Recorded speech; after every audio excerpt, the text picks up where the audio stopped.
Hi guys, kamusta kayo? Hoy! Agoy Loy! Ngayong araw nga pala, magluluto tayo ng pork sinigang yempo. Siyempre, dapat meron tayong pang-ihaw.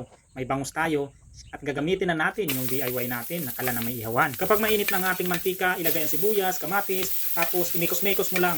Kapag lumabas na ang kanyang aroma, isunod na natin ang yempo. Pagkatapos mong malagay yung karne, inikos-mekos mo lang ulit at lagyan ng kaunting pampalasa, asin, paminta. Takpan at kapag naging golden brown na, ilagay ang water from Pasig River. Habang pinapalambot naman natin yung karne, i-prepare na natin to at timplahan na natin to ang bangus. Yung sa iba, kayo nang bahala kung anong gusto nyo itimpla. Magkapaiba-iba naman tayo ng panlasa. Sabay salpak sa loob ng katawan ng bangus.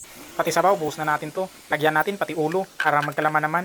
At ito na, ibabalot na natin sa foil. Pagkatapos iihaw na natin. At ito na, yung bangus natin na ibalot na natin.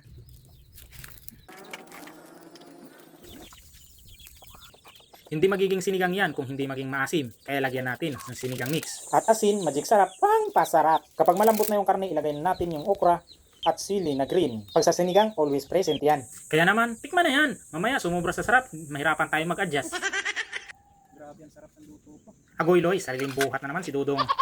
At panghuli na natin yung kangkong dahil mabilis lang naman yan, malata. At bago maluto yung sinigang natin, kimbot muna tayo.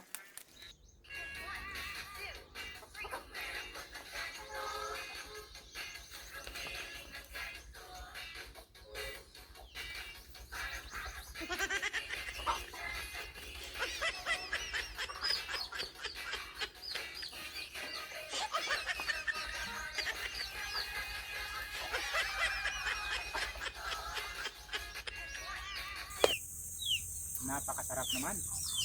Ngayong tanghali. Siguradong pawis-pawis. Taog na naman yung kinain. At kapag luto na nga yung sinigang mo at ganto na yung itsura, pwede mo nang itapon.